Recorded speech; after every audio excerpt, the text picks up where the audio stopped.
City subscription ಅಲ್ಲಿ ಮೊದಲನೇ ಬಾರಿಗೆ ಸ್ಟಾರ್ಟ್ ಆಗ್ತಾ ಇದೆ. ಹಾಗಾಗಿ ಈಗ ಏನಾದರೂ ಆಹಾರಗಳಿದೆ ಅಥವಾ ನಿಮ್ಮಿಂದ ಅಭಿಪ್ರಾಯಗಳು ಸಲಹೆಗಳು ಏನಾದರೂ ಇದ್ರೆ ಮಾತಾಡಿದ್ರೆ ಚೆನ್ನಾಗಿರುತ್ತೆ. ಪಂಚಾಯತ್ ವ್ಯವಸ್ಥೆನ ಚೇಂಜ್ ಮಾಡಿ ಅವರ ನೇರವಾಗಿ ಫಲಾನುಭವಿಗಳು ಯಾರು ಕಂಪ್ಲೇಂಟ್ ಬಂದಿರ್ತಾರೋ ಅವ್ರು ನೀವು ಮಾಹಿತಿ ತಗೊಂಡು ಅವರಿಗೆ ನ್ಯಾಯ ದೊರಕಿಸ್ಕೊಡ್ಬೇಕಂತ ತಮ್ಮಲ್ಲಿ ನಾನು ವಿನಂತಿ ಮಾಡ್ಕೊಳ್ತೇನೆ.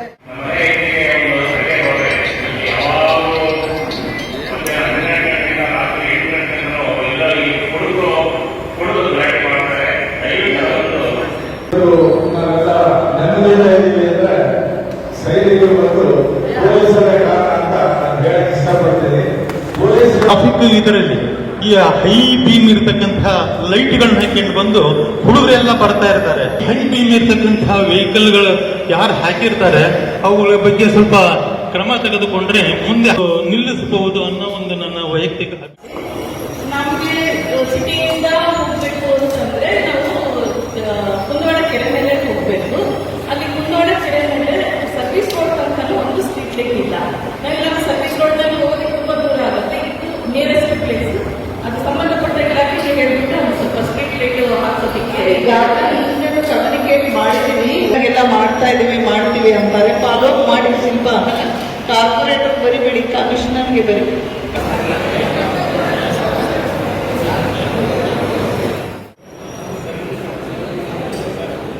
ಅವರು ಆ ಒಂದು ಏರಿಯಾದ ಯಾವುದೇ ಸಮಸ್ಯೆಗಳಿಗೆ ಸ್ಪಂದಿಸ್ತಾರೆ. ಅವರಿಗೆ ಯಾವುದೇ ಸಮಸ್ಯೆ ಇದ್ರೆ ಪೊಲೀಸರೊಂದಿಗೆ ಮಾತಾಡ್ತಾರೆ. ಈ ಎಲ್ಲ ಒಂದು ಉದ್ದೇಶದಿಂದ ನಾವು ನಿಮ್ಮನ್ನ ಬೀಟ್ ಸದಸ್ಯರನ್ನಾಗಿ ಮಾಡ್ಕೊಂಡಿದ್ದೇವೆ.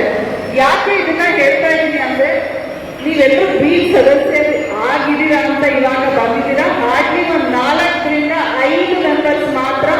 ನಾನು ಈಗಾಗಲೇ 1 ವರ್ಷದಿಂದ 2 ವರ್ಷಗಳಿಂದ ಕೂಡ ನಾನು ಬೀಟ್ ಸದಸ್ಯನಾಗಿದ್ದೀನಿ ಅಂತ ಹೇಳ್ತಾ ಇದ್ದೀನಿ. ನಮಗೆ ಇದು ತುಂಬಾ 2015-16ರಿಂದನೇ ಬೀಟ್ ವ್ಯವಸ್ಥೆ ಇದೆ. ಈ ಒಂದು ಬೀಟ್ ಮೆಂಬರ್ಸ್ ಅಂತ ಕೂಡ ನಾವು ಮಾಡಿದೀವಿ ಹೇಳ್ತಾ ಇದ್ದಾರೆ. ಬಟ್ ಕೆಲವೊಂದು ಕಡೆ ನಮ್ಮ ಬೀಟ್ ಸಿಬ್ಬಂದಿಗಳು ಸರಿಯಾಗಿ ಹೋಗ್ತಾ ಇಲ್ಲದೆ ಇರ್ಬೋದು.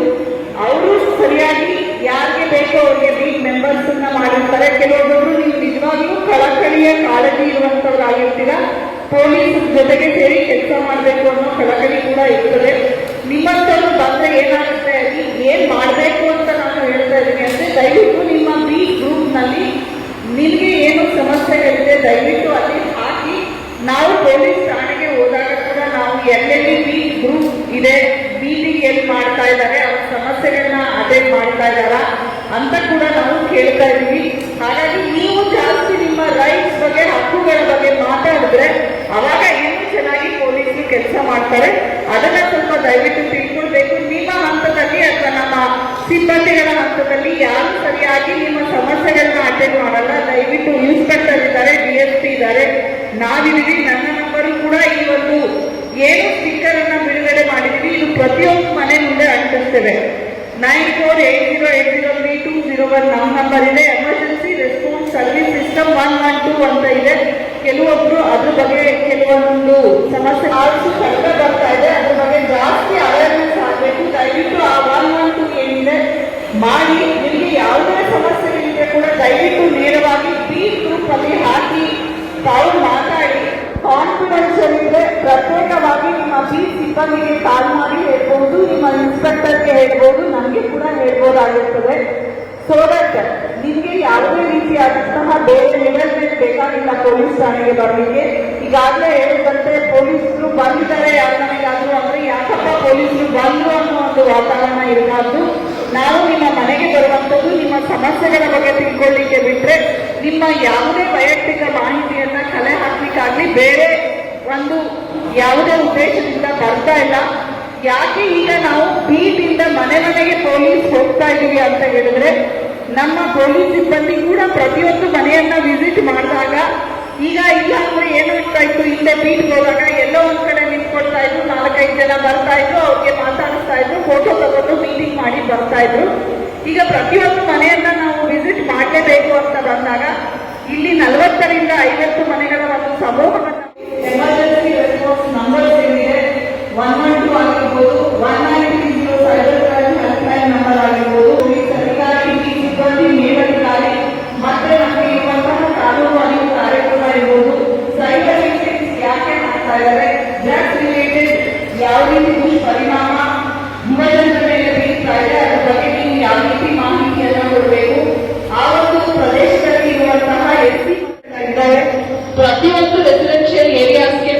ಬಂದು ಅಥವಾ ಗೌರ್ಮೆಂಟ್ ಕಡೆಯಿಂದ CCTV ಹಾಕ್ಸಕ್ಕಾಗಲ್ಲ. ದಯವಿಟ್ಟು ಯಾರ್ಯಾರು ಆರ್ಥಿಕವಾಗಿ ಸಬಲರಾಗಿದ್ದೀರಾ 8ರಿಂದ 9,000ಕ್ಕೆ ಒಳ್ಳೆ ಹೈ ರೆಸಲ್ಯೂಷನ್ ಇರುವಂತಹ CCTV ಕ್ಯಾಮ್ರಾ ಸಿಗ್ತದೆ. ಹಾಗಾಗಿ ನೀವು ಅಟ್ಲೀಸ್ಟ್ ನಿಮ್ಮ ಮನೆಗಳಿಗೆ ಹಾಕೊಂಡ್ರೆ it is A very good surveillance. ಒಬ್ಬ ವಾಚ್ಮನ್ ಇದ್ದಂಗೆ ಆಗುತ್ತೆ. ಎಷ್ಟೊಂದು ಜನ ಬೇರೆ ತರ ಪ್ರಕರಣಗಳಾದಾಗ ನಾವು ಹೋಗಿ ಚೆಕ್ ಮಾಡ್ತೀವಿ, ಆ CCTV ಆಫ್ ಆಗಿ ಎಷ್ಟೊಂದು ದಿನ ಆಗುತ್ತೆ. ಇನ್ನು ಕೆಲವರು ಮಾಡ್ತಾ ಇದ್ದಾರೆ, ಅವರು ಊರಿಗೆ ಹೋದಾಗ CCTV ಆಫ್ ಮಾಡಿ ಹೋಗ್ತಾರೆ.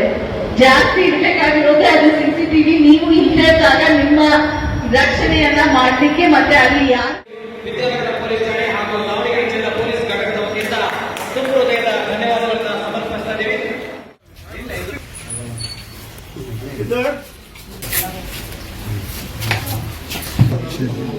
ಶಿಲ್ಪ ಅಂತ ಕಾನ್ಸ್ಟೇಬಲ್, ಶಿಲ್ಪ ಅಂತ ನಿಮ್ ಬೀಟ್ ಕಾನ್ಸ್ಟೇಬಲ್ ಯಾರಿದ್ದಾರೆ ಗೊತ್ತಾ? ಅವರೇನಾ? ಬರ್ತಾರಾ ಬೀಟಿಗೆಲ್ಲ? ನಿಮ್ದೇನಾದ್ರೂ ಸಮಸ್ಯೆಗಳಿದ್ಯಾ? ಏನೂ ಸಮಸ್ಯೆಗಳಿಲ್ಲ. ಏನಾದಿದ್ರೆ ಈಗ ನಾವು ನಿಮ್ಗೆ ಎಮರ್ಜೆನ್ಸಿ ರೆಸ್ಪಾನ್ಸ್ ನಂಬರ್ಸ್ ಪ್ರತಿಯೊಂದು ಕೊಟ್ಟು ಹೋಗುತ್ತೀವಿ. CCTV ಇದೆಯಾ ನಿಮ್ಮ ಮನೆಗೆ? ದಯವಿಟ್ಟು ಹಾಕ್ಸ್ಕೊಳ್ಳಿ. ದೊಡ್ಡ ಮನೆ ಇದೆ. CCTV is very important. ನಿಮ್ಗೊಂದು ವಾಚ್ಮನ್ ಇದ್ದಂಗೆ. ಒಂದು 10,000 ಒಳಗೆ ನಿಮ್ಗೆ ಒಳ್ಳೆ CCTV ಸಿಗುತ್ತೆ. ಸೊ ಹಾಗಾಗಿ CCTV ಹಾಕೊಳ್ಳಿ. ಈಗ ನಾವು ಮನೆಗೆ ಪೊಲೀಸ್ ಅಂದ್ರೆ ಏನು, ಏನೇನ್ ಮಾಡ್ತಾ ಇದೀವಿ ಪ್ರತಿಯೊಂದು ಇದೆ. ಇದು ಓದ್ಕೊಳ್ಳಿ. ನಿಮ್ಗೆ ಎನಿ ಟೈಮ್ ಪೊಲೀಸ್ ಹ್ಯಾಂಡ್ ಬೇಕಾ? ಇವಾಗ ಏನಾದ್ರೂ ಸಮಸ್ಯೆ ಇದ್ರೆ ಹೇಳಿದ್ರೆ ನಾವು ಬರ್ಕೊಂಡು ಹೋಗಿ ಅಟೆಂಡ್ ಮಾಡಿಸ್ತೀನಿ. ನಿಮ್ಗೆ ಹೆಲ್ಪ್ ಯಾವಾಗ ಬೇಕಿದ್ರೆ ಕಾಲ್ ಮಾಡ್ಬೋದು. 112 ಇನ್ಸ್ಪೆಕ್ಟರ್ ನಂಬರ್, ನಮ್ಮ ನಂಬರ್ ಎಲ್ಲದೂ ಇದೆ. ಅದಲ್ಲದೆ ನಿಮ್ಮ ಮನೆ ಮುಂದೆ ಕೂಡ ಒಂದು ಅಂಟಿಸ್ತಾರೆ. ಅದು ಎಮರ್ಜೆನ್ಸಿ ರೆಸ್ಪಾನ್ಸ್ ನಂಬರ್ ಪ್ರತಿಯೊಂದು ಕೂಡ ಇರುತ್ತೆ. ಅದನ್ನು ಕೂಡ ನೋಡಬೇಕು. ಇದೊಂದು ಬರಾಗ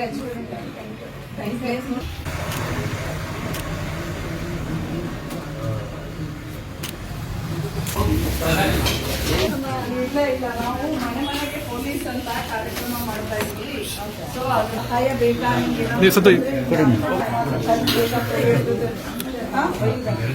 ಸೊ ಇಲ್ಲಿ ನಾವು ಪ್ರತಿಯೊಂದು ಈ ಕಾರ್ಯಕ್ರಮದ ಮೂಲಕ ಏನ್ ಮಾಡ್ತಾ ಇದೀವಿ ಅಂತ ಕೊಟ್ಟಿದೀವಿ.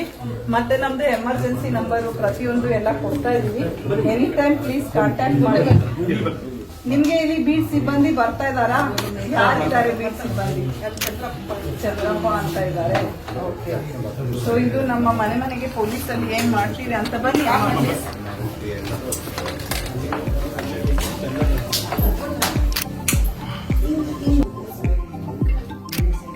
ನೆರವಿಗೆ ನಾವು ಯಾವಾಗಲೂ ಕೂಡ ಇದ್ದೀವಿ. ದಯವಿಟ್ಟು ಎನಿ ಟೈಮ್ ನಮ್ಮ ಎಮರ್ಜೆನ್ಸಿ ನಂಬರ್ಸ್ ಎಲ್ಲ ದಯವಿಟ್ಟು ಕಾಲ್ ಮಾಡಿ.